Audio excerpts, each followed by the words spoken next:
Assalamualaikum warahmatullahi wabarakatuh. Kami dari kelompok 5 akan menjelaskan sedikit tentang intelijensi atau biasa kita sebut dengan IQ. Kami akan membahas tentang pengertian IQ, faktor yang mempengaruhi IQ, dan tingkatan-tingkatan IQ.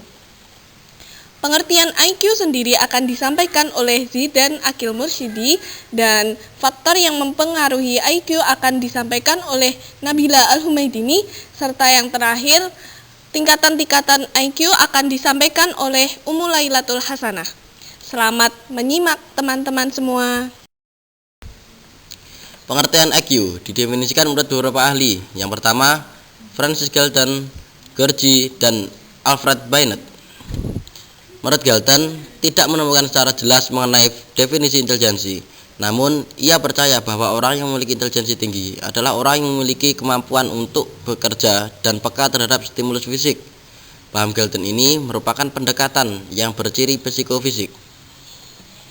Selanjutnya, menurut Gergi, mendefinisikan intelijensi sebagai kemampuan memahami masalah yang sukar, kompleks, abstrak, ekonomis, diarahkan pada tujuan, mempunyai nilai sosial, dan berasal dari sumbernya. Dan yang terakhir, menurut Alfred Binet dan Theodore Simon. Menurut keduanya, intelijensi terdiri dari 3 komponen, yaitu kemampuan untuk mengarahkan pikiran atau tindakan, kemampuan merubah arah tindakan bila telah dilaksanakan, dan kemampuan untuk mengkritik diri sendiri, autokritisme. Dan yang terakhir, menurut Alfred Binet dan Theodore Simon. Menurut keduanya, intelijensi terdiri dari 3 komponen, yaitu kemampuan untuk mengarahkan pikiran atau tindakan, kemampuan merubah arah tindakan bila telah dilaksanakan, dan kemampuan untuk mengkritik diri sendiri, autokritisme. Selanjutnya ada faktor yang mempengaruhi IQ. Ada 2 faktor, yakni faktor bawaan atau keturunan dan faktor lingkungan. Yang pertama ada faktor bawaan atau keturunan. Berdasarkan beberapa hasil penelitian membuktikan bahwa intelijensi berasal dari faktor bawaan atau herediter. Jadi mungkin dapat berasal dari bapak ibunya atau kakek neneknya. Jadi menurun kepada anak-anaknya. Seperti yang kita ketahui, Albert Einstein itu merupakan orang yang memiliki IQ di atas rata-rata. Jadi kemungkinan keturunan dari Albert Einstein memiliki IQ yang sama seperti Albert Einstein tersebut. Yang kedua ada faktor lingkungan, yakni lingkungan dapat memberikan perubahan-perubahan yang berarti pada kapasitas intelijensi seseorang, meliputi bagaimana dia belajar, bagaimana dia berteman. Mungkin itu akan mempengaruhi bagaimana IQ-nya bertambah atau berkurang. Jadi kita harus benar-benar berhati-hati ketika memilih circle atau pertemanan kita, karena juga dapat mempengaruhi IQ kita. Oke, yang selanjutnya adalah tingkatan-tingkatan EQ. Manusia itu memiliki tingkatan EQ yang berbeda-beda. Yang pertama yaitu tingkatan EQ terendah 0 sampai 29. Tingkatan otak ini adalah tingkatan otak yang paling rendah, di mana fungsional otak itu tidak dapat berjalan secara normal seperti anak pada umumnya. Yang selanjutnya tingkatan EQ ke-30 sampai 49. Tingkatan EQ ini disebut imbalance EQ, di mana tingkatan otak terendah setelah idiot.